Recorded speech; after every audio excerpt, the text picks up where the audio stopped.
much for showing up. We appreciate you. Thank you, Marla. Thank you, everybody, for coming. Thank you to our guests, to Woodland Pattern. I'm going to read some things off of a paper, so bear with me. All right, so I'm Nikisha Roberts-Washington. I am the Chief Executive Officer for Genre Urban Arts, which is my baby, also the founder. Thank you. I would like to thank Woodland Pattern for hosting and promoting this event. Thank you. Genre Urban Arts was established in 2016. We are a media platform where creatives can develop skills and participate in the international creative community that we've built through the participation of our workshops, courses. People can submit to our open calls to become published on our site or in one of our prints. We also showcase art and work in multidisciplinary works at exhibitions curated and designed by our team. We also have opportunities for people to participate in our revolutionary art and culture residency that endeavors to document, provide commentary, and archive art and culture through BIPOC perspectives. And creatives can work with us at any of our events by flexing their performance skills at one of our pop-up events. We have a name change to announce, so not genre, but the residency was the Revolutionary Art and Culture Residency, or Art and Criticism Residency. We're changing it to the Revolutionary Art and Culture Residency to more fully align with the work that we do. So we do focus on art, we do provide critique and analysis and all of that, but we also are very interested in capturing what's happening in the culture as well. We do have openings right now. We have 4 spots for Milwaukee in our residency. So if you're interested in applying to our residency, you can visit our website at genreurbanarts.com. I'm going to read a little bit more about the residency because that is really central to the work that we are doing here today.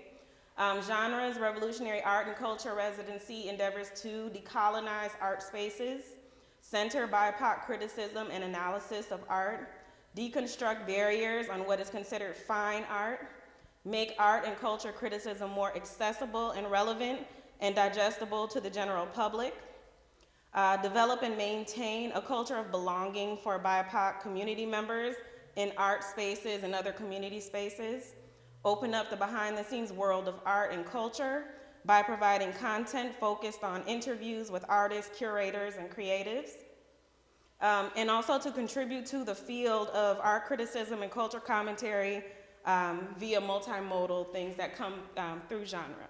So that in itself is what the residency does. And again, we are looking for people to join us, so make sure you apply at genreurbanarts.com. We would like to thank our sponsors and partners.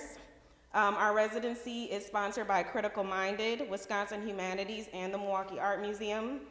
We have partnerships with Woodland Pattern and 5 Points Art Gallery and Studios as well. I would like to introduce Amanda Rubi Luciano. Amanda is a brilliant creative in her own right, a visual artist, a sculpturist, a media genius, an all-around kind person. Amanda will be moderating today's interviews and discussion. She is also a senior member of our residency. All right, so I'm going to turn it over. At this time, I would like to invite you guys can go ahead.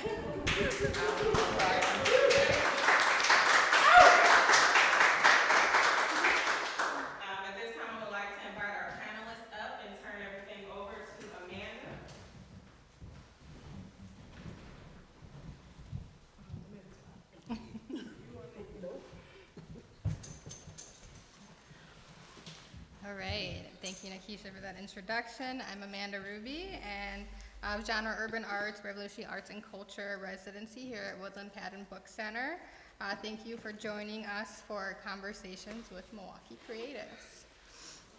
So we'll get started here. The purpose of this panel is to document Milwaukee-based BIPOC and BIPOC LGBTQ+ creatives coming together to discuss the intersections of race and creativity found through personal journeys and observations while being part of the cultural industry.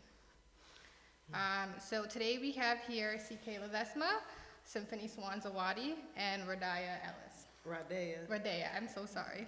Nice to meet y'all. So if you would like to introduce yourselves. Oh. Hey, everybody looked at me. CK Ledesma.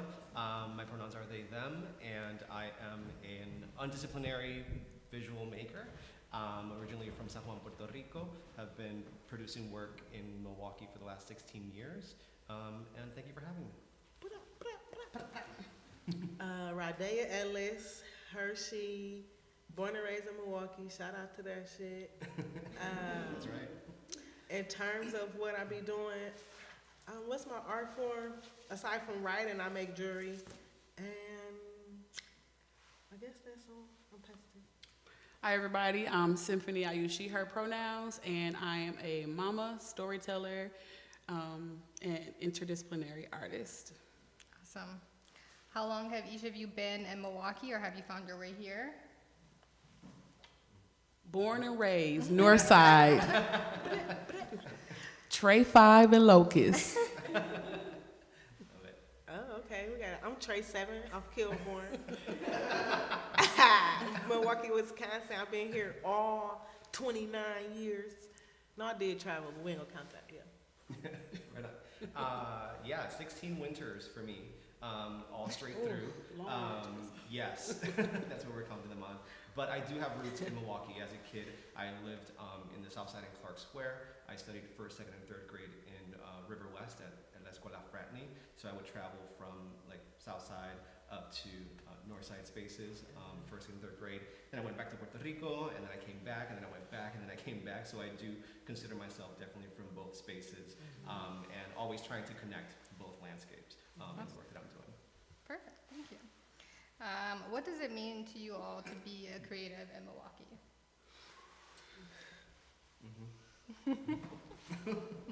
Oh, shit. You gonna go? I will start it. I think it's going to be fluid for sure.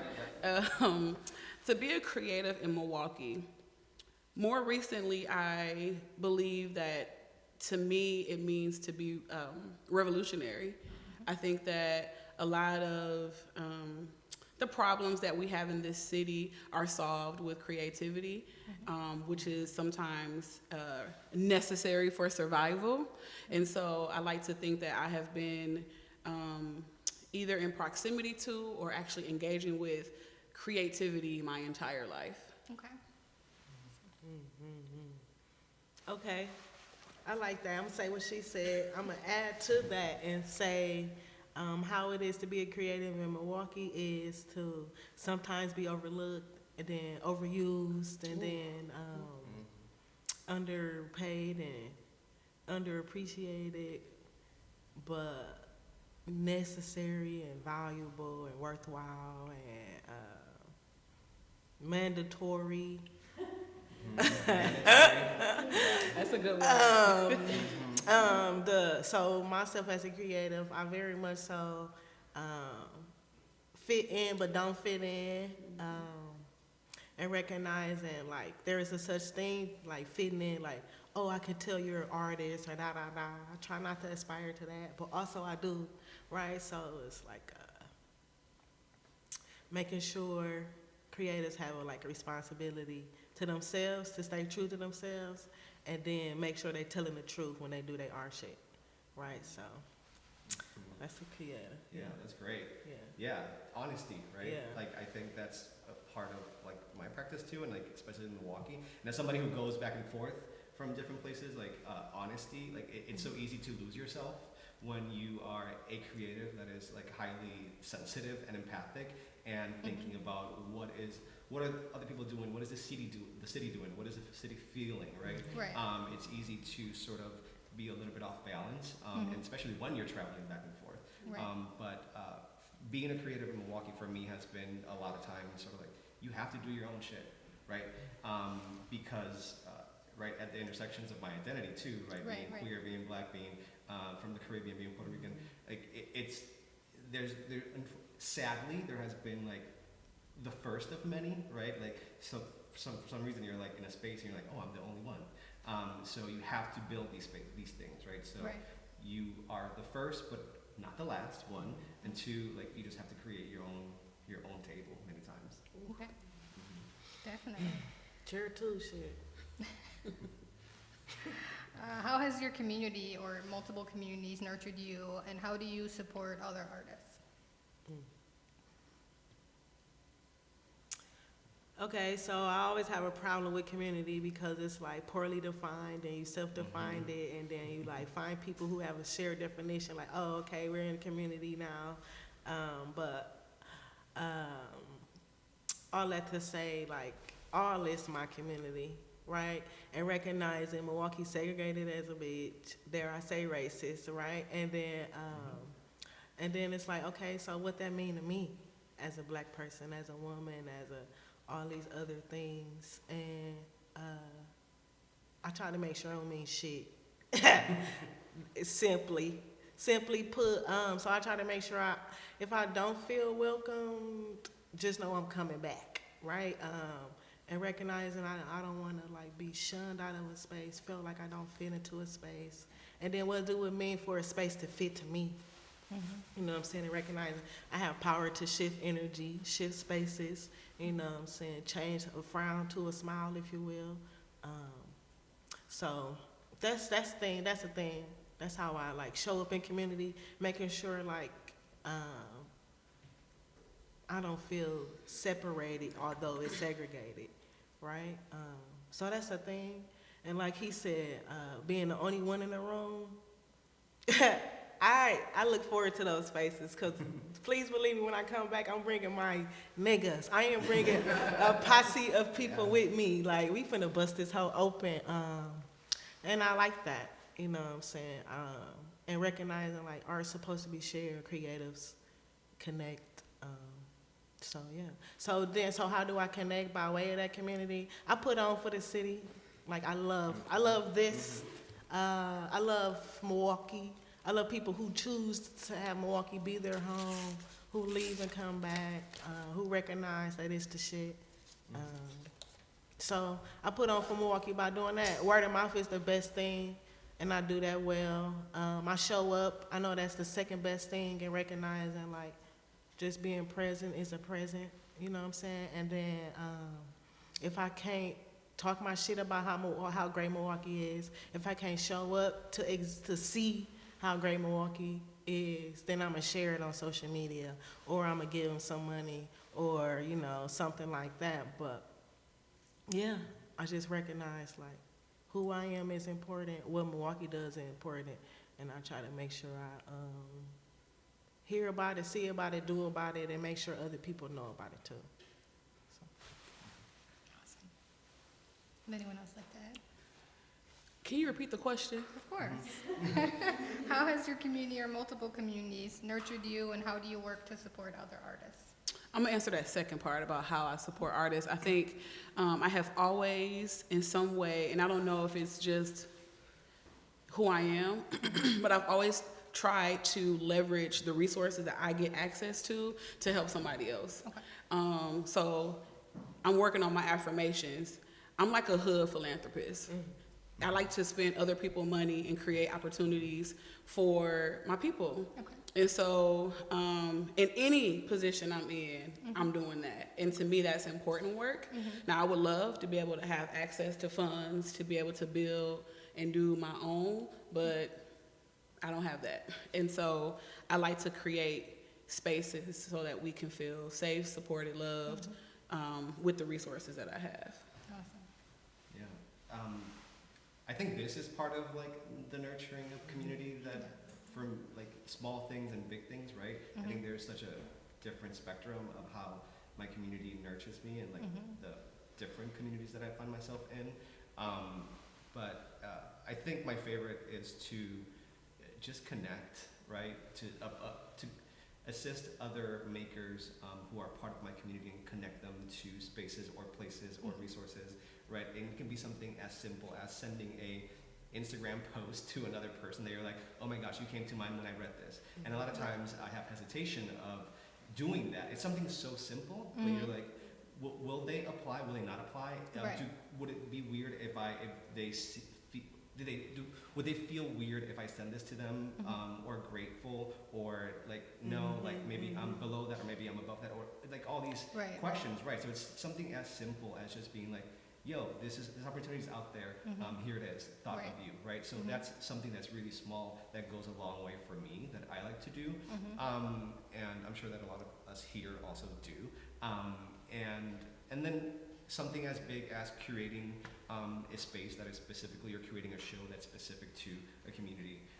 For example, I curated a show recently that was like my pride and joy, that was specifically for Puerto Rican artists, and allowing that to happen and spotlighting the work of those artists felt like the highlight of my career, right? Yeah. Other achievements really don't necessarily, they're like second to that, honestly.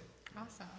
Yeah, I think it's really important to kind of not only create space for yourself and claim that space, but make sure that the ones that come after you also feel like they can claim that space for themselves as well. Exactly. Okay. What does creativity look like in your day-to-day lives? Sorry. I'm like, do you see what she got on? Right, exactly. It is evident. Okay, I'll go first. Okay, so creativity in my everyday life looks like me. I'm a walking billboard for a lot of shit. In terms of how I look, in terms of who I'm representing in the city, outside the city, in terms of my brand ambassadorships, right? All of those things. So creativity means like showing up as myself. And I remember I said, like, I don't want to be a creator, but I want people to know, like, yeah, I love when little kids ask me, do I do music? I be like, no, I don't do music. Like, but I want them to think, like, okay, you could be fly and not, like, be an entertainer. You know what I'm saying? Like, I hate for people to think fly shit is only exclusive to people who you're supposed to look at, like, who's showboaty, right? Like, oftentimes I'm this fly and I'm behind the scenes, but you go feel me too, and you go see me. So I take pride in that. And then also my creativeness is writing and recognizing, like, writing connects, like, me to the past and to the future. So that's how I, like, communicate my creativity too. And I try not to, I'm learning not to just use English when I'm writing. And that's a thing, and being able to connect to people, but yeah, that's where I'm at right now. Fashion for shit sure, like communicating who I am and how I feel. I very much so am honest about my feelings, and then my writing. I've been a huge fan since forever, and then when I got to meet you, oh wow, I'm in the mic. When I got to meet you in person, I fell in love. Like, I low-key have a girl crush on you. And I think my kids do too, especially Marley. Like, I really do. But I think we assign creativity just to artists, and I think that is too much of a burden. Because I really think everyone is creative. If you woke up this morning and you had to solve a problem, you tapped into creativity. And so I try really hard to let people understand that, like, don't put all that burden on me to hold the creativity of, like, whatever. Right. Like, you have the capacity to tap into that as well.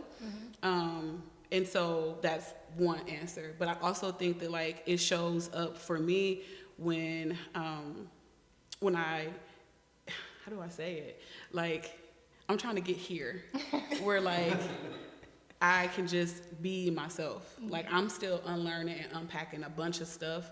And so I have to be really intentional about some parts of my creativity because a lot of it was rooted in, like, trauma and, a whole bunch of other stuff. And so this is peak for me because there's an energy about her that just feels so unapologetic that I think everyone should aspire to be their true selves. And to me, that's creativity. Giving yourself permission to, like, just do what the hell you want to do and then not be because of, like, the approval or, like, standard of someone else. Yeah. Heck yeah. I I'm sorry. I have to tell you, and this is not her first time hearing this. Like, I literally say it, I think every time I see you, right? Like, There's almost something every to it, time. yeah. Yeah. It always feels good because I feel as if I'm a fan of you too. So it's a mirror. Okay. Yeah, right. And you fine, so yeah. I agree wholeheartedly with everything you just said, Symphony. And also, like, creativity is so tied to genius, right? Like, yeah. creativity and genius, like, are like twins. They're like babies, right?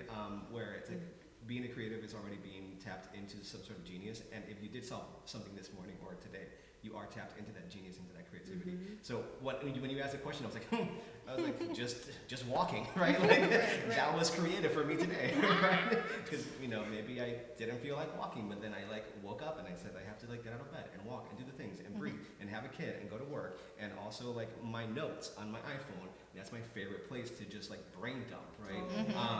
Yeah. So small things like that, they just show up. And weirdly enough, during the pandemic, I think like my life and my creative practice, when we were in isolation, sort of merged to the point where I can't I can't separate them anymore, which was a really beautiful thing, right? So I find myself just sort of existing in my house, and like it's become my studio, right? And like everywhere that I go now, it's my studio, and it's really, really simple things that I will record something that I used to not do before, because I didn't have access to my studio during lockdown, so I brought it to myself, so I became the studio. Yeah.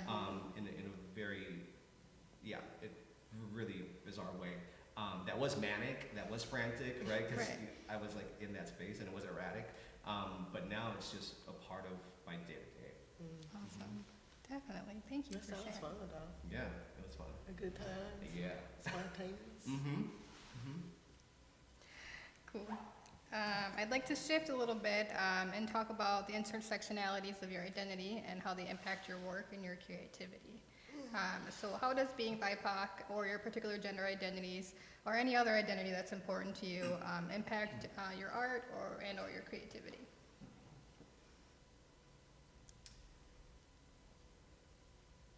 I know it's a little bit of a loaded question. Yeah. So It's layered. can we simplify the question?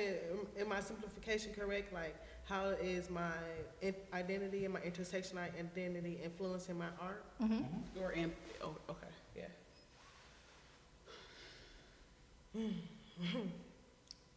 I'll jump in while y'all like are thinking, just because I feel like I just answered that a little bit. A little bit, Like, yeah. But my identity, like they're the epicenter, right? I don't create outside of it anymore. I just can't. Physically, mentally, spiritually, I really cannot. So it's not necessarily an influence, because an influence is sort of taking from a place that you're not really dipping a lot in. It's just, it is the vessel, right? Right. That spot right there in the middle, it is the place Okay. where all the things happen for me. I don't necessarily feel like I am like, I need to take a little bit of this, a little bit of spice from here. I need to take a little adobo and a little goya from, like a sazon from here. It's not that. It's like, it's already like the caldero. It's the whole thing. And I read somewhere too recently, and I'm trying to remember where I read it, but like, I don't like the term like black artist, because it takes away from me just being a damn artist, and you want to like subcategory me into like, I'm not an artist, I'm just a black one. And so it's like, I love being black, but I want it to be, I'm an artist who happens to be black and all of these other identities. And so I think that's really important, and that's where I'm at with my work, because I don't want you to afford me an opportunity because I'm a black artist. Right. I want it to be because I'm an artist and I earned it and I'm there and I have a story to tell, and that's what you want to see. Because I'm over the handouts. And so like, I need for, so I hope I'm answering that question, but like, I really feel like I've used all of my collective experiences and all of my identities to like you said, like this flavor, and that's what it is, and it's only gonna get better over time. Yeah. Word. Heard. Felt. Second that, third that. I too am struggling with identities, blah, blah, blah, blah. And Symphony be like, she know who she is, but I be waking up having to choose who I am. And not to be like, what's the word? Not to say I'm schizophrenic or anything, but like recognizing like, I very much so am still learning how to be my whole self. I always say, like, we have to play chess. I always tell people, like, it ain't checkers for us. It's always, I have to think about the next step and the next step off of every decision that I make. And so I feel like that impacts my work because sometimes, like, this part of me may be too much. And I have to decide, like, okay, I'm walking into this room. What does that look like? Sure. And Sure. Like, Yeah. I had assessed the room, I was like, damn, how many black people in here? Like, can I say nigga? Fuck it, I'm gonna say it. Right? So, like, I think that stuff I have to go through to, like, show up as my true self. So, what was the question? How does your identity impact your work and your That, all of that. So, all of that having to think about it. What's the word that, the dual consciousness? Since I'm big on that faux shit, we got quadruple consciousness. Like, you, how you see yourself, and then you gotta put you outside yourself for somebody else. And then how you see yourself outside yourself in their eyes. So that's four. So it's just like, damn. So if I'm always operating in 4 people or 4 identities or 4 consciousness or like split this into 4 ways and it come down, yeah, that's gonna show up some form of fashion, right? And it's gonna influence the next thing. And that's also why I gotta write stuff down so much, right? And recognize like, I just came out of my head 2 times over to make sure I show up as myself. Right, to make sure I don't get triggered, although I don't like show up in my trauma, although I'm triggered, right? Or show up in an identity that was pushed onto me, although I feel it. You know what I'm saying? Or identify as only black, although it's so much more to my blackness. You know what I'm saying? Like, so I'm having those conversations with myself. Like even my outfit, I had changed like how many times? it was 3 for me. It was like 3-4 times. Yeah. But only because like in recognizing every time I change, I'm communicating something. Right? And the colors mean something. Right? And if I would have my hair up instead of down and like all of that. Right? So I thought about that for this presentation today. And then I thought about it like I don't want to have to change again. Because I just changed 4 times. Right. And usually I'm cool with the outfit change, like, bitch, go get this sauce 2 times.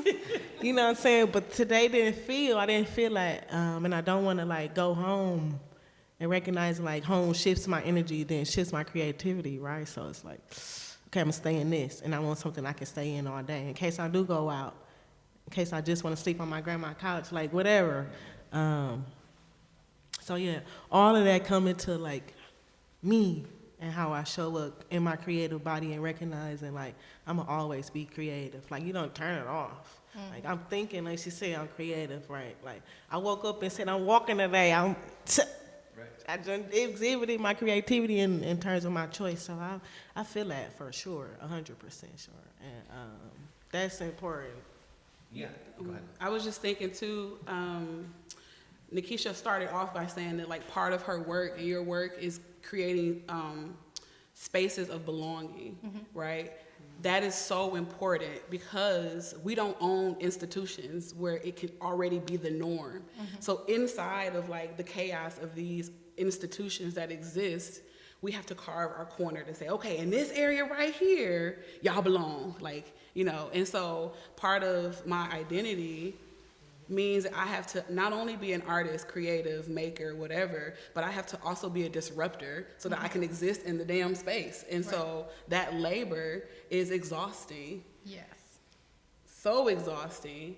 And it's like, going back to that other question of like, I have to literally create the space because it doesn't exist for me, you know? And so I just needed to say that because, you know, there are so many beautiful spaces in the city but it has to be filtered through the white lens first before we can do something with it. Right. And that is, it's not okay. Yeah. And it's counterproductive sometimes. Yeah.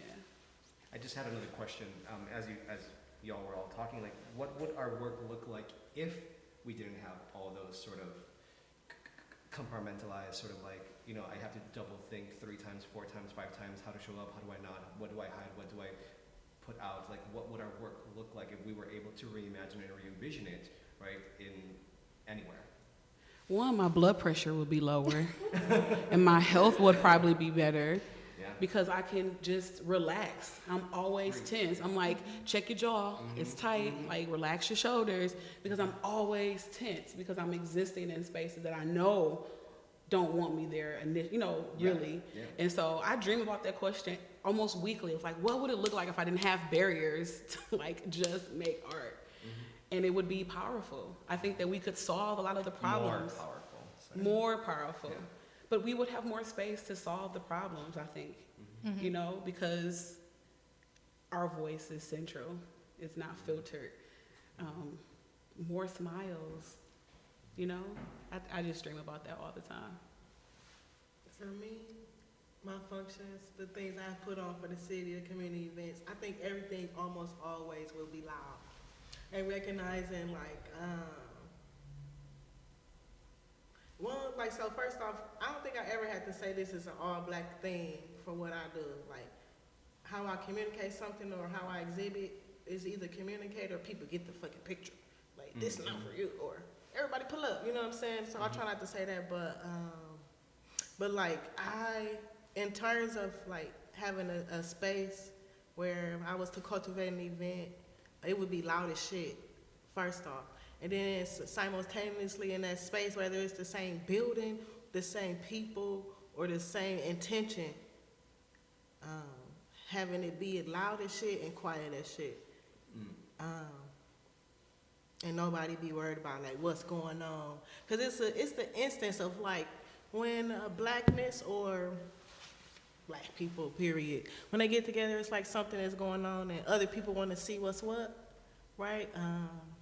But what does it look like to have those barriers of not like other people having to see what's what, having to be monitored or surveyed or assessed, checked in on or checked on, or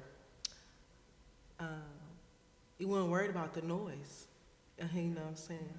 You wouldn't question why it's so quiet, you know? Yeah.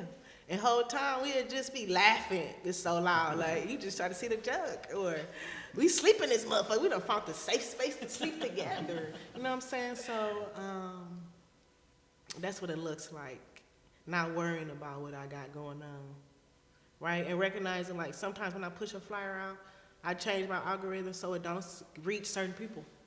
You know what I'm saying? Like, I am trying to censor this event. You know, like, or in some instances, like, what does it look like to not censor an event?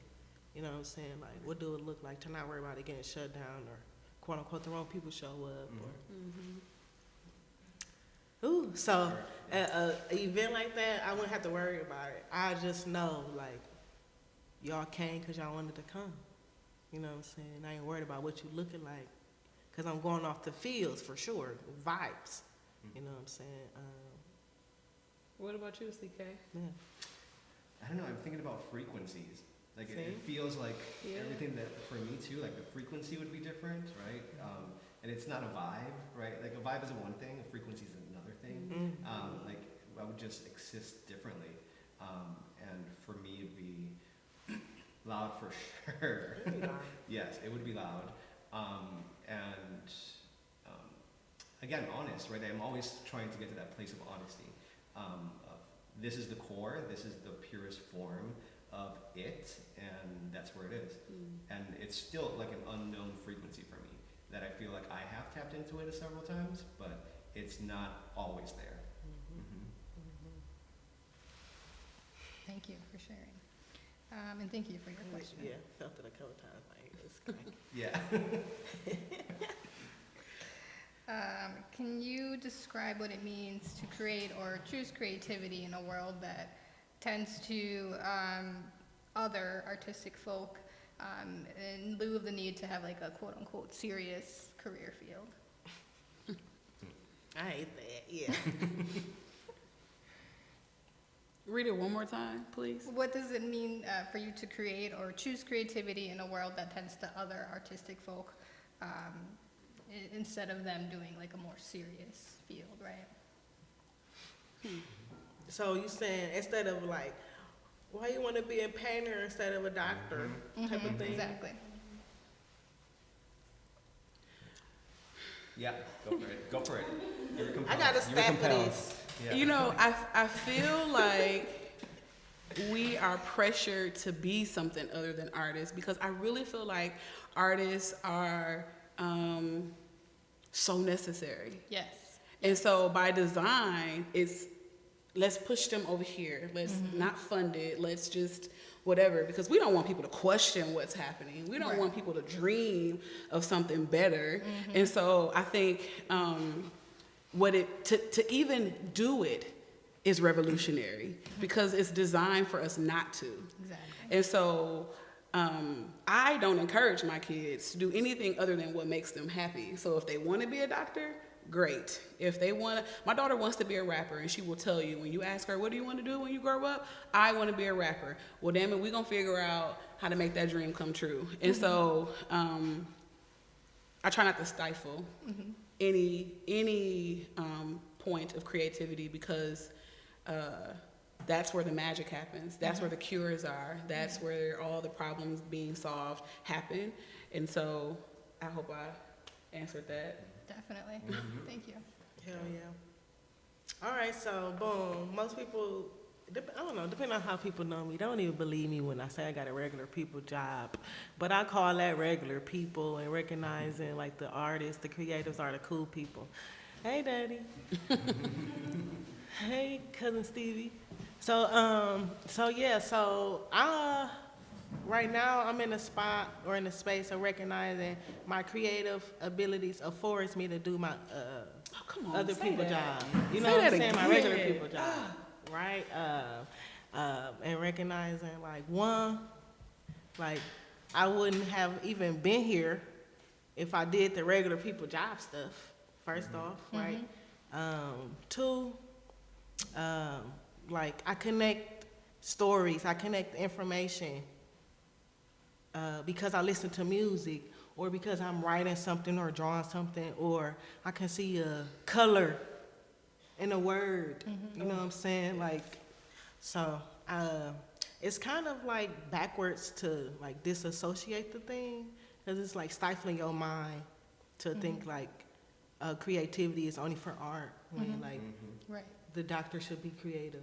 Right. You know what I'm saying? Like,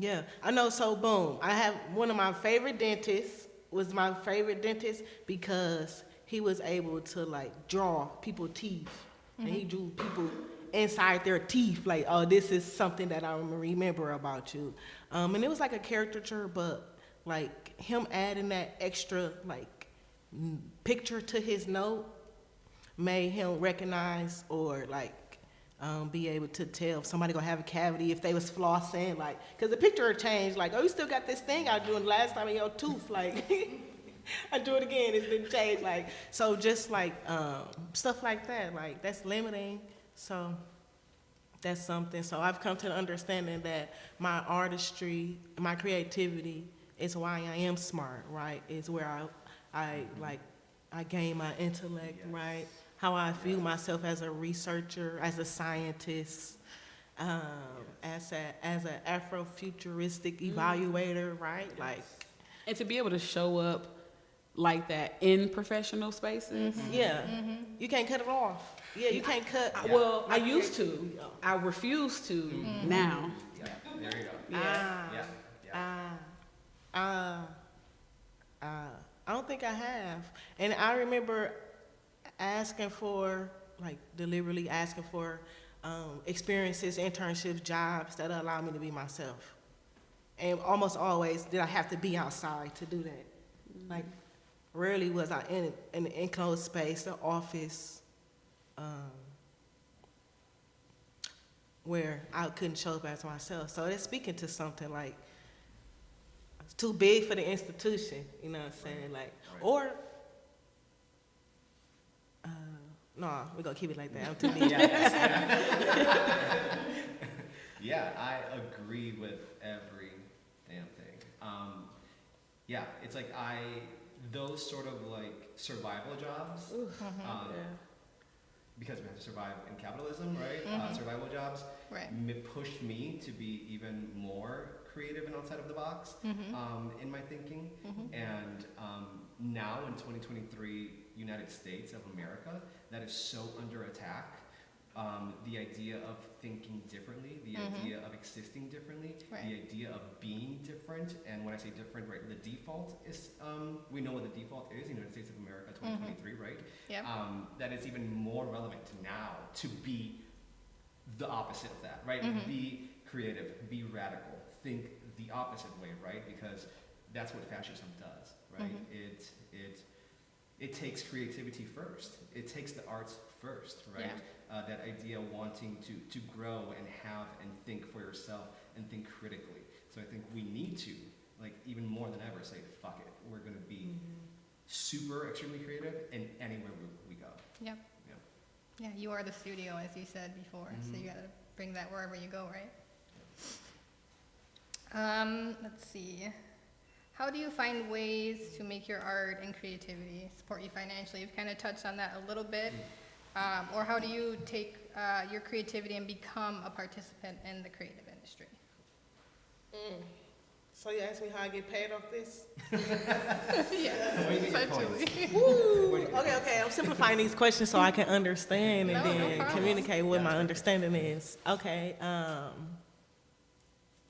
relationships afford me my money, my power, and my respect. Nice. And I'm gonna just add to that because absolutely, relationships are super important, but realizing also that relationships ain't easy. And so we can say relationships, yep, and not realize that like we can be in conflict. And like, how do we continue to have beloved community within our relationships? Because to think that we would never be in conflict is naive. And so making money is still chess, you know? It's still, the reality is who buys art? Who, you know, the narrative would be that BIPOC folk don't hold the same value to art, but that's not true. No. It's just capitalism has us bogged down. And so we have to, if we want work to sell, you gotta go to the people who buy art, right? And it's like, you know, without undervaluing yourself. So it's like a crazy cycle that I'm trying to like figure out. But I ain't making no money yet. So I'm working on that. Don't you broker people money? Me? No. In terms of like passing out funding? I mean, I used to. Yeah. To make my work, fellowships, grants, apply to all those things as much as I can. And also understanding that rejection is a big part of being an artist and a creative, right? And understanding that ego is part of also being an artist, and how do you manage both? Because if you know, are trying to make work, who are the people, relationships, people are going to trust you, people are going to either give you the funding or not give you the funding, but they might not know you, right? They might not know anything from you. So presentation also comes to the table, how you're presenting yourself, right? And then that goes into so many other areas like respectability politics, and you know, how you're seen, how you're felt, how the niceties, these ideas of what the art world thinks or wants, and who they're putting their money behind. So it's complex, very, very, very complex. But for me, I also try to self-fund a lot of things. Okay. You know, debt. That's where my art comes from. It's called debt. Yeah, and sometimes you just believe in something so much that you're willing to say, I am going to be in debt, and you just have to make it, right? Yeah. And at the end of the day, that's, because I believe in myself and the things that I'm making more than the people that are able to visualize it or feel it with me. So I am going to go there. Nice. Yeah. Yeah. So Awesome. that's what What challenges have you found as a creative, and how have you found ways to continue to push through and keep creating the work that you want to create? I am a mother of 4. Okay. And so right now, 4, 1, 2, 3, 4. 10, 9, 6, and 2. Okay, so that's the thick of like parenting years. And so the barrier sometimes for me is, how do I manage like being a mama and being an artist, right? I usually am making art at midnight because my kids need me from sunup to sundown. Another barrier for me is finding studio space. Right now, my studio is my house. It's the kitchen. Right now, I have all of my printmaking stuff on the kitchen table, and I pray that when my kids get home, they don't touch it. But that's my life, right? Or in the basement, you know? And so, like, finding resources so that I can have a dedicated space. But I got bills, and inflation is real. And so, like, I can't afford studio space. Everything else, I find a way to make happen. I find gallery spaces, or I make it. I've turned my living room into a gallery when I had something to say and wanted to invite people over. And so I figure out everything. Okay. Creativity. Problem Right. solving. What was the question? What was the question? What challenges have you found as a creative, and how have you found ways to continue to create and push through all those challenges? Their challenges are my challenges. I don't got no kids, but the time management is a thing. Because I got a regular people job, remember that? And that requires a lot of thinking and research. So it's like, I just use my mind for that, but I want to use my mind for something else. But then it goes to my hands, or like thinking again. But so that's the challenge. The challenge is like having time, not even time. Time is huge, That's my challenge. Time is huge. I don't know what to call it aside from time, because I can create my own time, right? Like, I can set the boundaries, but like, I ain't doing none of that shit, and then just focus on me and what I want to do. But it's like prioritizing and like respecting the relationships, right? And balancing responsibilities. So that's my challenge, and I think funding, like recognizing. He said he's self-funded. I'm self-funded too, self-made, talking ass. But what they say, not even that, but recognizing like oftentimes what I'm doing or what I want to do. Like, I'm not finna write no grant for that shit, right?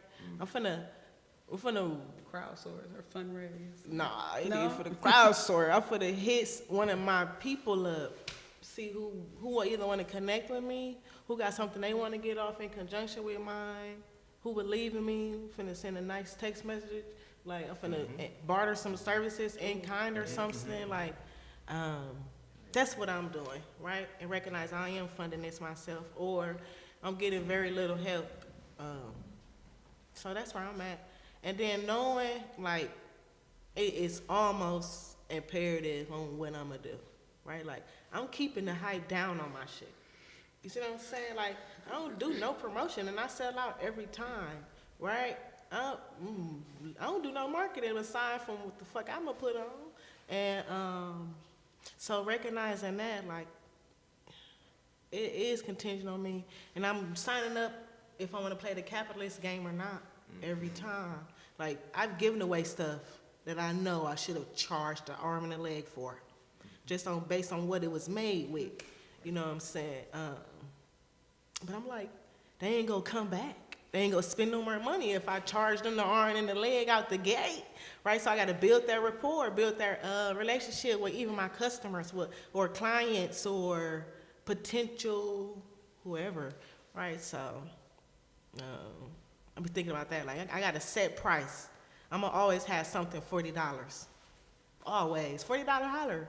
and recognizing like people got 2 dubs, right? Breaking it down. I can save $40. I ain't gonna miss $40. Gas $40. Like it's so many ways to contextualize $40 not being a lot, but it is, right? So, but if I know I can count on your $40 at least 4 times, it's a green light. So I'll be thinking about stuff like that. Those are the type of challenges I gotta go through. Like, how do I price my stuff out? How do I make time for myself to do the art? How do I make time to think about what art I'm gonna do? How do I communicate this so it's not just mine? I can definitely be an artist and be sensitive about my shit to the point where I don't share it. But then what does that mean about the community that I'm creating, about the relationships that I have, about the money that I need? So it's like, I've been thinking about all of that. So those are the challenges. And having a space to just think about that. Like, actually, I want to sit this quarter out. What does that look like? What resources are available for me to sit it out? Like, what do it look like for me to take a break? You know what I'm saying? Recognize that I'm always creating. I'm gonna forever be a creator or creative, right? Like, but in actuality, if you doing this for a living, you ain't got time to rest, right? Or you factor in how to rest in an exhibition. I'm finna sleep for this one. for the charge them to see me rest. You know what I'm saying? Like, that's why you go. That's how you go get there. So I'm making sure, like, the challenge is making sure, like, I don't just focus on making money when I do my art stuff. I don't just focus on having a return customer. Very much so focused on the relationship I build with people, and then making sure my shit quality. So it's gonna take a little longer. It's gonna take a little bit more money. It's gonna take a little bit more help if I'm gonna be the only one doing it, right? And also recognize that sometimes when you get money from other people, you get their rules. That's also why I don't necessarily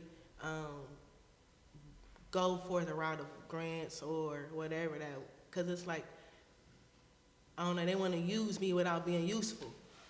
And I'm like, nah, I could do bad by myself. And they call it DEI.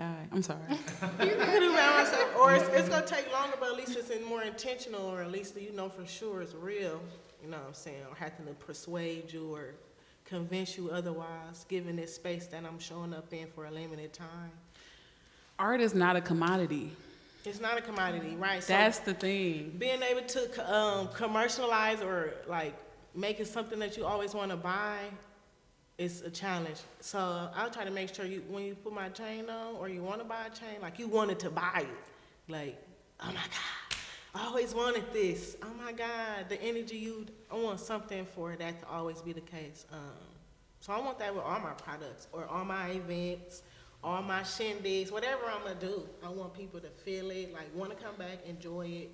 And the challenge is having a space to think about that, to not worry about money when it comes to those experiences and like events or products. Heck yeah. Sorry, I'm just simmering with all the things you said. Thank you. Yeah. I think my biggest challenge is myself, honestly. And period. Yeah, I don't think there's much to that. Honestly, it's just like being a creative. That's like my brain works maybe like 20,000 times faster than the ability for me to speak it or make it. And then the second guessing and just like existing in the way that I exist as a maker and as a human, I am my biggest challenge. Yeah. But also that helps me push through other things, right? Because everything that is like in this sphere is tangible. Like all the challenges that we might have and all the obstacles, there's ways to navigate them, right? There are ways to go about things that you might have, like funding, right? You can have relationships. You can have there's a plethora of options. There's not much option with myself, right? I'm with me. So I think that definitely that's my biggest challenge. Yeah, I think a lot of people can relate to that. That's I real. for sure Yeah. can. Yeah. Just imagine if every neighborhood had an art space. Yeah. And how then it will be so accessible that it will be hard to like deny that part of whatever, because I don't have to just go to the Third Ward to experience art, right? I think that is a barrier because if I'm a little kid from 35th and Locust, luckily I had parents who appreciated the arts, but the only art that I would have seen would have been what was in my area, you know, or a random trip to the museum, which is just one aspect of it. And so being able to have a space where people can see and appreciate the arts, I think is super important too. Definitely. Yeah, that's real. The distance, your distance from arts, yeah, like location, actual distance from art spaces and consuming it and appreciating it is very real, and we see it in the city of Milwaukee, right? It's by design, like in many cities, but then they will come to us looking for the real culture, right? Yeah. Why you say it, the real? Yeah. How do you go about protecting and building legacy for yourself and your community? Ooh, that's a good question. I have invite only. No, I'm just playing. For real though, in some instances, invite only is a thing. Protection is a big thing. So right now, I haven't joined TikTok because of protection of myself, my ideas. I'm limited to the AI because of myself and my ideas. Like I write stuff down because of myself and my ideas. I share stuff out because of myself and my ideas. So legacy is important. I recognize that I'm adding to a legacy, not just starting my own. That's why I'm big on writing. Yeah, protection is a big deal. And so look. When you talk about creative and art, like sometimes they go together, sometimes they don't. But for the sake of art, I share that. For the sake of like my critical thought, I don't always share that, right? Like, so protecting my ideas and recognizing like they still growing and I don't want no influence to like deter or defer that.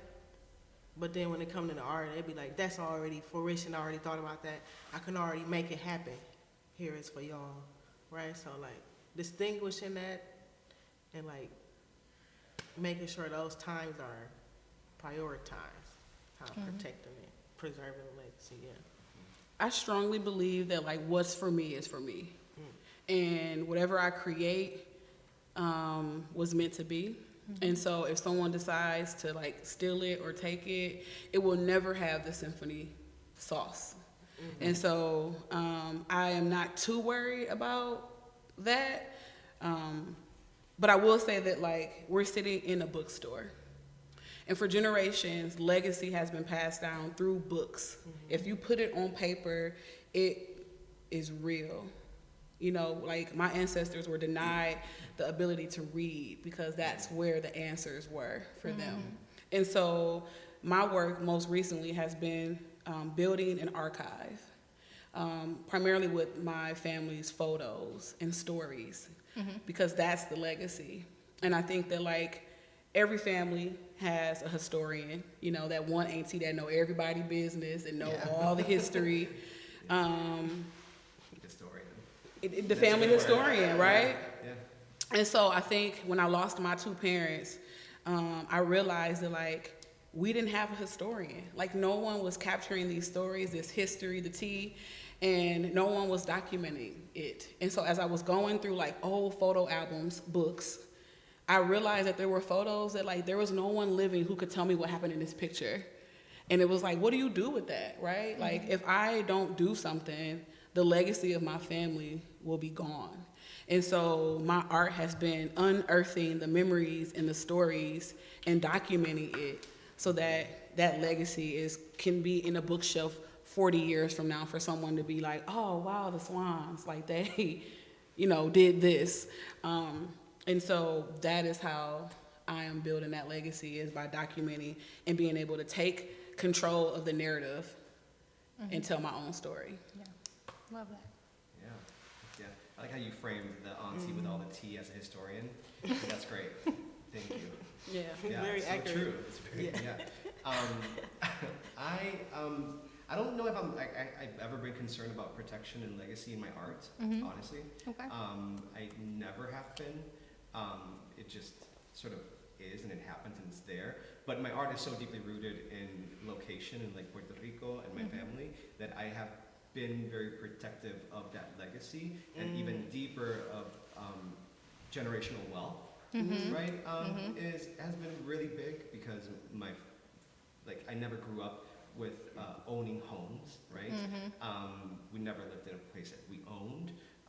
So I think protection and legacy comes tied with sacrifice, and creating sacrifices to get to that place of being able to have the things that you want to protect and want to continue that legacy. So I don't know why I'm saying all this, but just saying it because I want to protect a specific land or a specific place rather than my art, but my art is so tied to that land and that space, right?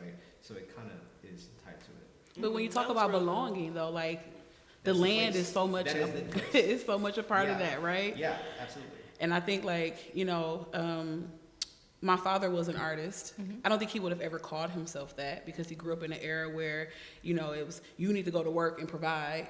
And so when he passed, I went to his house for the first time in over a decade. And as I'm walking through this house that, like, I grew up in, I realized, like, there's a wood shop in the basement. The damn cabinets in the kitchen and the kitchen table were literally built by his hands.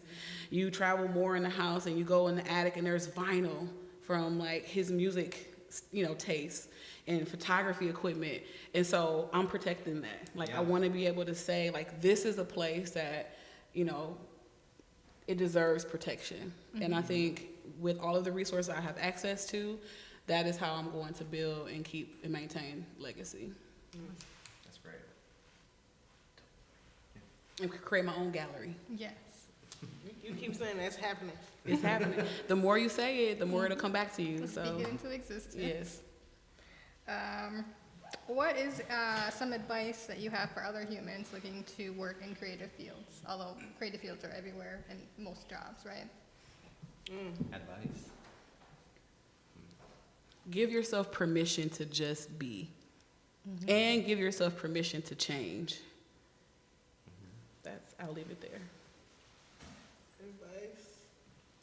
You want to go? No, I don't usually, I don't, I don't usually offer advice. I think that's a tricky thing, because, like, what if it doesn't go the way that I advised to go? Right. And then I have some responsibility, and I'm like, oh, damn, fuck, I fucked it up, sorry. So I feel like it's tied to a lot of responsibility for myself. But words of encouragement is, allow yourself to be true, and have your North Star, right, always there. And whatever journey you go on, it might not be straight, it can, you know, be in circles backwards and forward, or whatever you get there, right? Have that always in the forefront of your head. And I know that there's a lot of conversation, there's a lot of noise in the worlds that we exist in, that a lot of times just, like, deter you from that North Star. And something that I have thought maybe in 2007 didn't happen until 2021, but I didn't stop thinking about it because it didn't happen, you know, at the pace that I wanted it to. So maintain that North Star, continue on that journey. Time is a construct. You'll get there when you get there, but also time is my enemy many times. So get there when you get there and trust yourself. Awesome. That last one was Trust good. yourself. Okay, my advice will be, remember,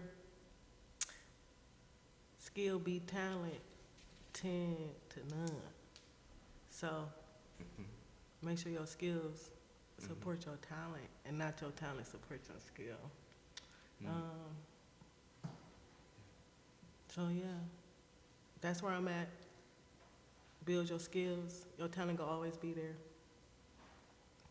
The second thing for advice is stand on your shit. I keep cussing my daddy in here and my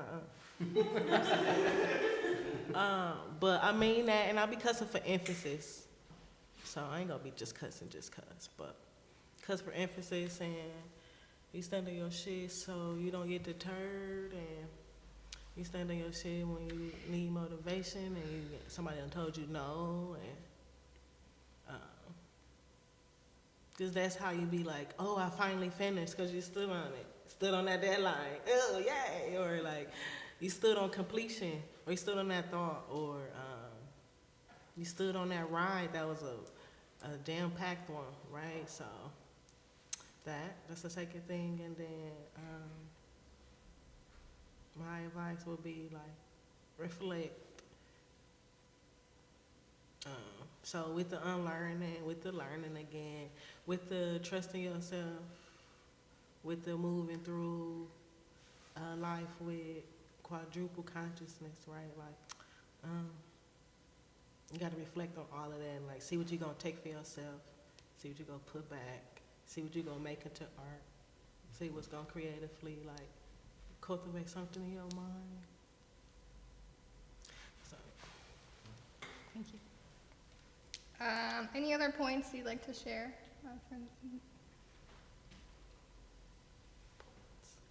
You said something about like, I'm taking notes now because y'all keep dropping these gems, and I'm like, let me get my sketchbook because if I don't write it down. But you said something about like, trust yourself. Okay, it was you? Trust yourself. And I keep thinking about little Symphony as a kid, always saying, one day you're gonna have your own art center, right? And then growing up now, or even younger, I was like, yeah, you know, I'll just be an art teacher. That'll get me like close. Right. You know, or I'll go be an arts administrator. That'll get me close. And so I guess I got a question for y'all. Can I ask a question? Of course. Like, when did you know? No. know Like what? no. Yeah. We know what? Just when did you know that like art, your thing, This is what you're doing This is who it? we are. Yeah. Oh, shit. I don't know. I knew. Yeah. You know how like you don't remember meeting your family members? They just were there. When's the first time I met my mom? I don't remember that. She was just there. That was it for me too. Like I just grew up that way. And my father was very, very, very talented and creative. He was unfortunately in and out of prison for my entire life. So I would go visit him, and he would make things out of soap, right? He would make things out of like these unconventional materials that as a kid, I was also making my own things, right? My closet was my place, right? And it's not, I haven't been there in many years, but like the closet in my bedroom became sort of like my little studio where I would make things, right, as a kid. And I never remember being like, oh, I knew that this was gonna be the thing. It was just, it was there, right? And I could see that because maybe it was passed down, maybe it was like ancestral, maybe it was DNA, maybe it was something, but I was always making, right? And it's like from my father's side, for sure. And my mom is creative in other ways, right? Nursing, but it was just always present and never knew. It just knew me, I don't know. Yeah. No, I get it because it's the same, yeah. Okay, new. When I knew I was creative, I don't know, ask my dad. I think, I think the first time I guess I was expressive of my creativity is like when I seen Prince. Like, I heard Prince. I love Prince, but I ain't never see Prince. Right? So, I'm about to cry and shit. But when I seen Prince, I was like, oh. And then he did that, ah! I was just like, ah! Right? So just like seeing somebody like be them true selves and not give a fuck or be unapologetic. And then like, I vividly remember like going down the rabbit hole of Prince. I remember having a little shingly shirt. With the ruffles? The ruffles, like, I vividly remember like my fashion, me dabbling into like different stuff. Like, what is it? Tomboy? I ain't really like tomboy. Because I didn't feel. I very much so loved my femininity and my womanhood, but I love clothes too. And I loved that, like, Prince wore whatever he wanted to, and I wanted to do the same thing. I wanted to be flyer than Prince, though, like, his legs like my legs, you know what I'm saying? Like, so, seeing Prince was, like, the first time I knew, like, oh, he doing it. And then knowing Prince was loved by everybody for so many different reasons. Like, really was it just because of his music.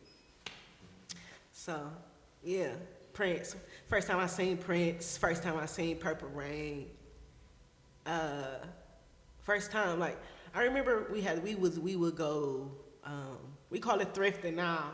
I know, right? It's cute when you call it thrifting, but that's the secondhand store, right? And I remember I didn't like the secondhand store until I seen Prince. Cause then I was like, oh, you got all that shit Prince got on. Like, all Prince clothes is at the secondhand store. So now it's like, okay. Or labels at the store. It's like, stuff I want to try on. Like, what's gonna cultivate me or add to who I am or help me express myself. Like, so yeah, it was Prince. I was like 8 or 9. How about you, Symphony? I think it was just the thing. Like, I don't really know what this meant. I didn't know what it meant as a kid, but like my family would call me Punky Brewster, like as a kid, and it was always Symphony gonna be Symphony, right? So it was just in me. I used cardboard, Payless. I remember Payless. That was real good. Oh my God. We always shopped there, and the shoe boxes became my doll houses, so I would like duct tape them and build them high and like cut holes and build stairs. And 7 Mile Fair was where my dad would take me to get cheap art supplies. And so it was always in me, for sure, yeah. And I'm listening to her now. I ignored her for a really long time, and now I'm giving birth to her again, and I'm excited about that. Yeah, That's real good. Okay, last question for me, and then we can open it up to see if anyone in the audience has any questions for you all. But where can we find you, online and social media? Oh, you can follow me. I have 2 Instagram pages. The first one chronicles my life as a mother at Melanated Mama, MAMA. And then my other is Symphony Swan Art on Instagram, Facebook, and maybe even TikTok. I love social media, so that's... Yeah, she really good on there. So good. It's my digital archive. Yeah. Okay, that makes sense now. I'm boycotting a website. I was about to get one, then I wasn't, and then... So, don't be looking for a website from me. Forehand to forehand for goods if you're looking to buy something. And you can find me on Instagram at Fort Walkie, capital 4, WAUKEE. Walking. Instagram, CK Ledesma, CKLEDESMART, and then RT. And not on Facebook with art, but I do have a website which is under construction. But when it's back up, it's ckledesma.com. Okay, real good. Okay, we can open it up to the audience, see if anyone has any further questions for our panelists. Just to follow up on that question for the two of you, where can, if I wanted to read your writing, like, can I find it through Instagram or? I have a website too, but a lot of my, I'm more active on Instagram, for sure, yeah. I think one of the poetry books I'm featured in is here at Woodlands Patterns. It was a part of Still Waters Collectives. So I'm featured in there. I'm talking my shit on various publications. I probably should get a website to house those, huh? That makes sense. I've written some work. I write professionally. I got some couple research. You can find that on Ubuntu Research and Evaluation. And in terms of anything else, I guess it's coming. That's a good push. Recognizing, like, I want to be sure that my writing connects to people. Right now, I am protecting my writing, but I'm also in the space of communicating what I've learned, adding to the knowledge, and adding to the industry. So there will be more writing and more published work from me. I actually have a book that I contributed to that'll be available for purchase in September. Cool. Awesome. Anything else?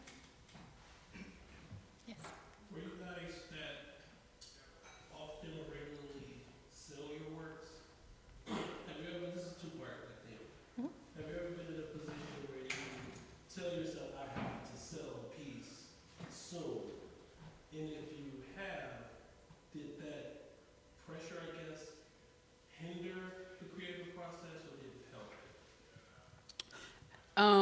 So I'm not very old, but I feel like in terms of like the spectrum of like how artists do their thing, I'm old. So long gone are the days of me hustling to sell my work. I'm over making prints. I'm over art fairs. I'm over like that lifestyle. And not a knock because, you know, people hustle and that's what they have to do. But I'm over that stage. And so I don't feel, but also like I've always maintained like a real regular person job. So I didn't need it in that way. This is the first time ever in life where I resigned from a position and without a plan. And I'm trusting the universe. So I still don't feel compelled to go out and like commercialize my work in that way because I've been in the world long enough to know that people are actually buying stuff. And so I'm gonna continue to leverage my relationships and my knowledge and my skill set to fund my life. But I have a bigger story to tell, and I think on my journey, I need to focus on that versus taking work that I've made and making it accessible to everybody. I'll say this, every time I tried to rush a job, I hated the job. Or I dampened the relationship, I had to go back and apologize. Because I quite literally have cussed people. I will cuss somebody out. I lean into generative conflict, like knowing like after an argument, if we want to stay in a relationship, we gonna figure it out, right? But I've cussed out every person I've received money from. So that's saying something. But that's almost always that happen because I'm operating on a time constraint or a deadline or I'm on somebody else's time, recognizing like a lot of stuff I do is in partnership with somebody else, right? Like just recently, I had put a rush order on some pendants, right? Like that rush, like rushed a lot of stuff in terms of like the time it takes to trust, right? It rushed the time it takes to like the package the product, and it rushed the time the jeweler puts into each piece and recognizing each one is a one-on-one. So now it's like, damn, my shit got put on a product line instead of being art every time it's made, and that's what I'm going for. You know what I'm saying? So yeah, it actually takes away from it. And then the times I meet the deadline because of rushing, I made the money, but that it's spent. So it's like, damn, I would have rather the relationship. Yeah. Yeah, I've heard. I'm still working on a commission that was like a decade old. So yeah, it's like, you know, it just happens when you feel like the thing is supposed to be, it will be the thing. And there's also, I'm not a fan of commissions. Honestly, I don't like it. It's not the way that I operate in my creative process. And I also have shied away from making objects a lot of times. I'm not necessarily a painter anymore. I'm not necessarily a sculptor anymore. It's a lot of things which don't necessarily, like it's not marketable many times. So it's like people don't gravitate to like buying it. And I'm okay with that now. But back in the day, I did feel that pressure of like, oh my gosh, the commission, I need to make the money. Like, and if I don't do it, you know, it's gonna fall through and I can't have my beans, and that sucks.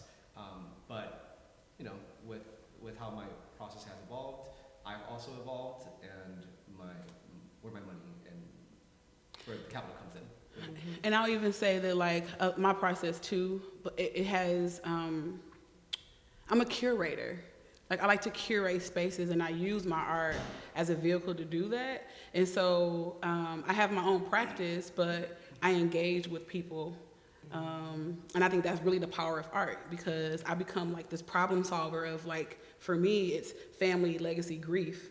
And so I'm researching and learning and responding to that, which then creates space for people who are also in that world. And then we create, you know, we could create an exhibition, but I'm also creating workshops for people to come in and dive and learn and more. And that to me is the true power of art, right? Because now if you're impacted by that, you're gonna go tell somebody, and then they're gonna wanna see my work, and they're gonna wanna experience it, and that's where I'm at in my journey right now. Yeah. That was a great question. Thank you. Yeah, I agree. Anyone else before we close up? No? No questions. No more questions? Not even one more. I'll ask one more, but I didn't want to like ask too many questions. Just like the reverse of that, have you made a piece and someone wanted to buy it and then it was just like, I can't do this, but you do it, I don't know, what, have you had an experience like that where you made something and someone bought it and you experienced a loss, like by departing from a piece you made? Yes. Yes. Womp, womp, womp, womp. Yeah. Yeah. Mhm.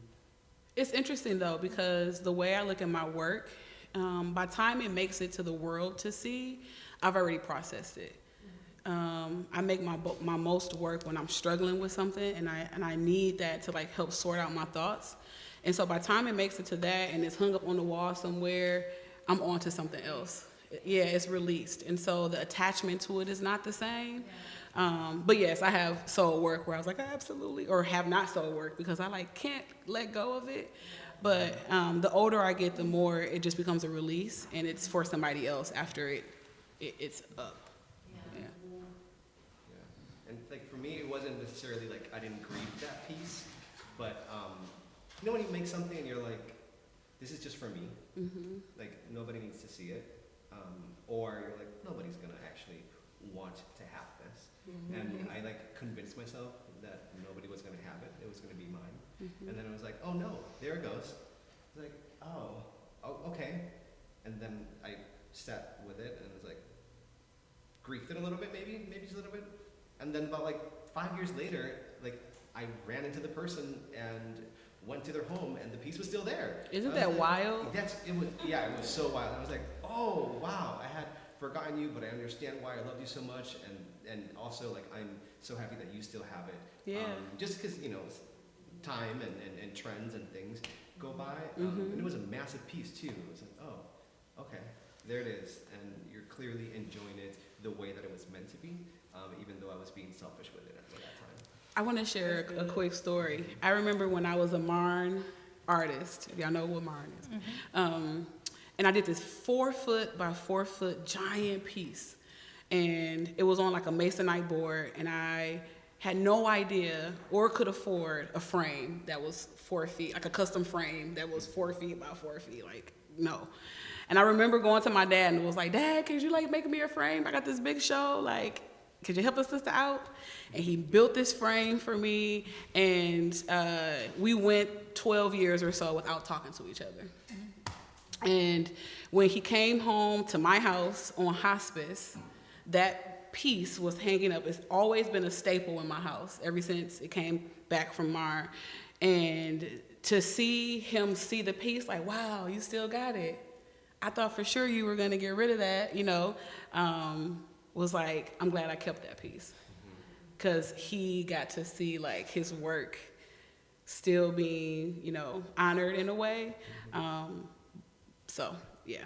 That's real good. Okay, so I got a story similar, but it's opposite. So so for me, if I don't want to share it, it probably don't get finished. Mm-hmm. So that's the thing. It'll be like something blocking that, like, it's just mine. But to the point of like sharing something, I wasn't gonna share my forward pendants. Like, this is just gonna be a chain I'm making myself, like, my love for the foe unmatched. Like, can't beat me, join me, right? In terms of loving Milwaukee, respecting Milwaukee, and like communicating that to others. So I was gonna be selfish with the 4, but then I wore it, and like everybody was like, "Oh, where can I get that?" Like, damn, you can't get it. This wine, you can touch it. It's real, right? Like, yeah. So then, my jeweler, he had called me. He called me over. We had a whole dinner, like, and it was a proposition dinner. Like, hey, I'd love to go in business with you to like make the pendants. And I'm just like, you know what? I actually don't want to.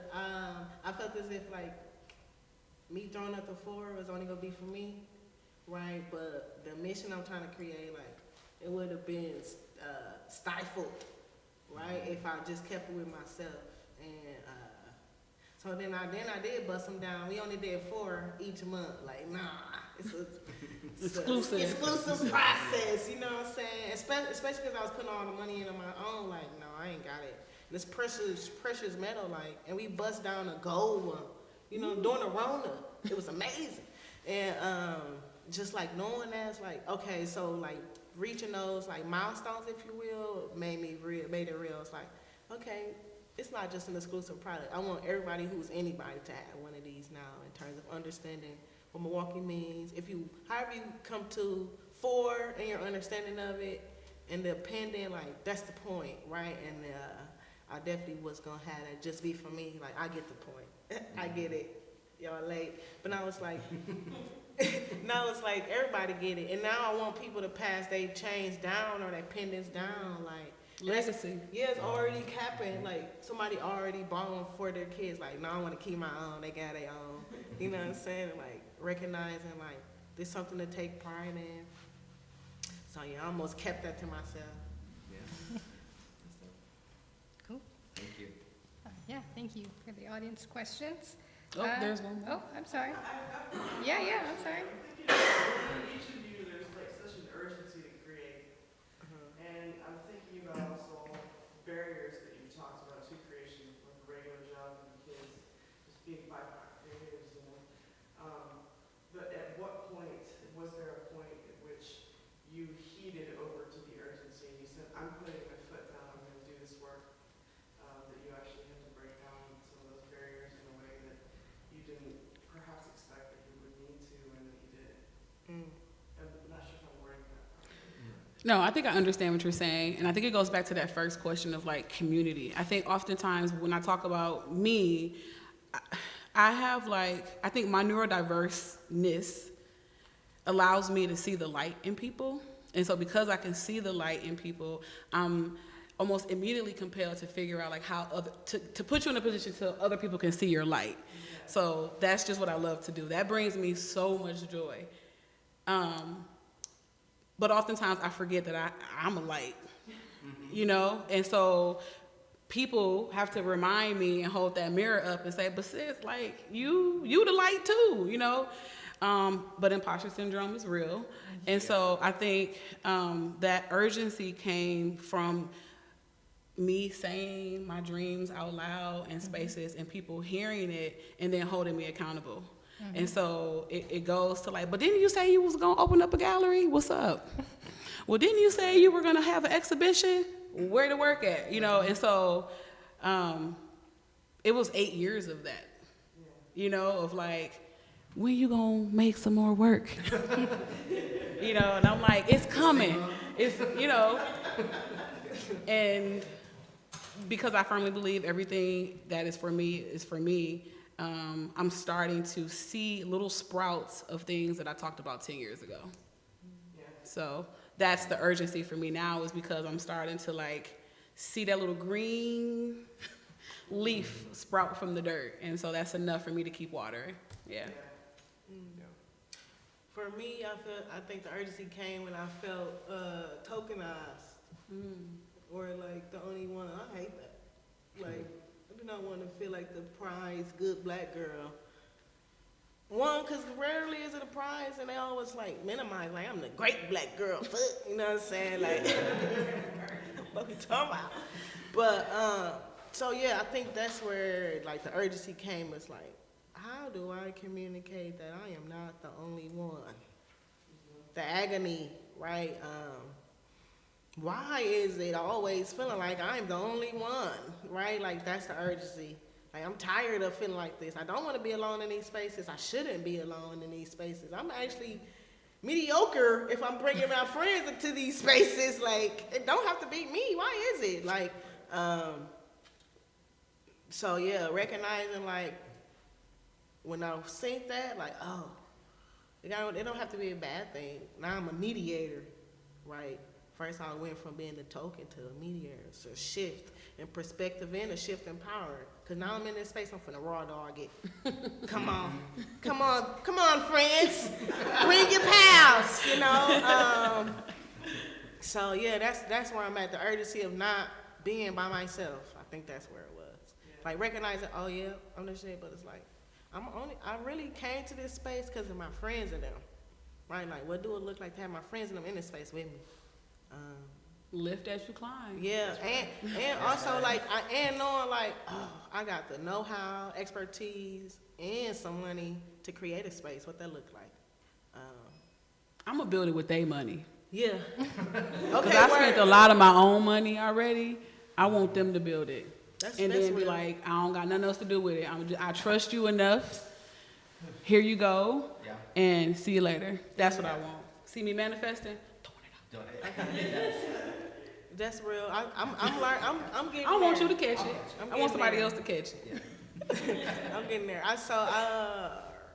Yeah, I think that's where I'm at. Is recognizing like everything gonna happen. It's a matter of when. I'm trying not to operate in urgency. I'm trying to go away from that, honestly. Yeah. Because I understand how urgency lands in me, in my body, and I also understand how urgency works within white supremacy. But I also understand that the work needs to be made, right? But there was a point where I was like, this is urgent. And like, you know, different projects are urgent and different things that you're doing have their own sort of like timeline of urgency. It's like 2017 happened, Puerto Rican, Hurricane Maria happened in 2017, right? That was a complete shift for me of my practice. Like, it was urgent because something massively fucked up had just happened, right? So, boom, I had to shift and change, right? COVID happened, and my practice also changed, right? So it felt like I'm processing and doing things in real time, rather than being like, everything is urgent, everything is urgent, everything is urgent, because like you said, blood pressure. Like, we have to breathe, and the most recent project like was urgent for me because of the situation in Puerto Rico and how it's becoming destabilized by settler colonization, right? So I feel like the urgency can shift from speed, right? Some things can be really, really urgent. Some things can be like baby urgent. You know, like this one's baby urgent. This one's for me. So I'm trying to unlearn that too. But I also recognize that I do operate from a sense of urgency. It's like, chill the fuck out, man. And I'm not competing. Like, Right. this city will have you believing that, like, I'm competing against y'all. No. And how, Sway? I just feel like, you I know, know, I'm just oh, saying. yeah. And I'm just like, no, because it's not scarce. No, It's plenty of no, us out here. no. And so I feel like everybody can get a slice of the pie. Yeah. And so that has helped shift, like, my level of urgency, in that I'm not competing against. If you get an exhibition, I'm right there supporting you. Great job. Like, dope. Yeah. And that's just where I'm at. And I've seen the magic when people actually firmly think that way too. Absolutely. And like, as a person who goes back and forth so much between Puerto Rico and here, like, the things that we do and on Borican with maybe a third of what we have here is so much more, right? And not to compare and say that one is better than the other, but it's just the reality of things, right? We have so much in Milwaukee that operating from a scarcity mindset is like the worst thing that we could possibly do it, right? Because we don't have the same sort of connections that in Puerto Rico that we do have here, right? And I feel like I, as an artist, have thrived in Milwaukee, even though the competition is very real. Or there's a sense that people are pinning you, right? Perception, pinning you against each other. It's like, that's not the reality of it at all, right? So, come and hang out in Puerto Rico. I know. I'm Yeah. trying to. We just got a contract. We might slam. Oh, right on. In Puerto Rico? Yeah. All this time. Nice. Love it. That was a good question. Yeah. Agreed. Thank you. Anyone else? I don't have a question. I just wanted to congratulate the panelists for what you do for your community, for the artists that you are, and I'm really honored to get to know you. I've just met you today, but thank you for sharing your experiences and life with us. And you discussed so many things, and I really need to process everything. I need a few hours to actually sit down and think about it. But I think part of the challenge that artists face here is the reality that when it comes to art funding and money, unfortunately, last one. You right. Mistake, unfortunately, and Yeah. that is so embarrassing. Yeah. And that is the challenge that all the artists, one way or the other, we are facing, here. But on the flip side, we are all lucky that as an artist, life is much more affordable.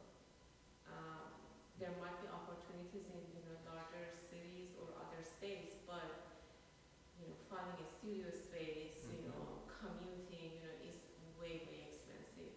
And people are so busy with their own lives. There's not a connection like what we have here. And it's true that there are always different pockets of people, but when someone tells you here in Milwaukee that they want to help you, they genuinely mean that they want to help you.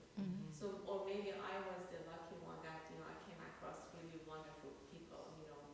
I have to say I am lucky enough to get to know people who are really kind and generous. But also I want to appreciate what Symphony you mentioned about the blackness versus being an artist, because you are the artist first, but many people, you start to think that, are they giving you the space because of the color of your skin or because of the art that you make? Because many times I feel like that, do I get the space because, is it because of my art, or is it because of the fact that I'm an immigrant? That's the question that many times I ask myself, and I don't know the answer. But when I think about it deeply in my own space, in my head, I think that just the fact that I am in that space, I'm grateful. And you Whatever deserve it to be has. there too. Pardon? And you deserve to be there. We deserve to be in those spaces too. Of course. Yeah. Of course. And if for a reason we refuse to be in those spaces, then how would people get integrated? Do you know what I mean? If we refuse because sometimes you feel that you're the only person in that space, you're the other, right? You're different for any reason. And many times I came across people who refuse to go to spaces because they are the only one. And then I think, but if you don't go there, how those people want to hear your voice or your story? Then you have to, find the courage to go there, just break the barrier, however hard that may be, or maybe I'm just saying that from my own perspective. No, that's a really good perspective. I think over time, that becomes harmful, right? Because if these institutions are not equipped to handle diversity, inclusion, then the analogy I always tell people is like mosquitoes. If you just get bit by one mosquito, you're like, all right, they got my name wrong. Okay, we can figure it out. But if you're getting bit every single time and then you decide to go, then the institution is like, okay, she a lot, you a problem. And it's like, that is why some people are like, you know what, I'm done. Like, I refuse to enter into these spaces because I know it won't be safe for me. And while I'm not on that end of the spectrum, I very much am aware enough to have forward conversations with institutions to say, how do you approach this? Or this system doesn't seem equitable. Can we talk about this? And that still scares people, but I think I've just had a different insight than maybe some other people where I can kind of go in with like, okay, let's talk about this. But that's a heavy burden. Yeah. That's a super heavy burden. And sometimes it just feels easier to say, come to my living room, I'm gonna curate a show, and I'm gonna feel safe here. And then I can post it on social media and get the same attention, so. Or even more. Yeah. Or even more many times, right? Because a lot of times I have been in institutions that have a lot of power and privilege, and they have not even posted about it on their social medias, right? That's a fact. And you have me thinking about at the expense of what? Yeah. right? Sure, we should be allowed in these, sure. Like, I have also found myself like being the only one in those spaces. Like, yeah, but at the expense of what, right? Like, what is it gonna do to me? What are they gaining, right? Why am I being called multiple times and I'm still the only one? Like, so you have to sometimes backtrack and say, choose yourself first, right? Yeah. At the expense of what? Not my health, not my mental stability, not my spiritual stability, none of that. Yeah. It's chess. Mm-hmm. Sometimes you're like, will this institution do what I need it to do for me in the long run? And then you take that risk. If it's like, this is not gonna do what I need it to do for me, it's not worth like the harm that I know I will get, I'll pass. You know, thank you, but no thank you. So, but that was Great point. Yeah. absolutely, yeah. Thank Thank you you. for sharing. Yeah. All right, I think that's all we have time for today. That went fast. Yeah, that was fast. Thank you, CK, Radaya, and Symphony, as well as Woodland Pattern for hosting. Thank you for our sponsors, Critical Minded, Wisconsin Humanities, and Milwaukee Art Museum. And thank you, Nakisha, CEO of Genre Urban Arts, for collaborating with me, curating this wonderful panel. And yeah, thank you again. Thank you, Amanda. Thank you, Amanda. Thank you.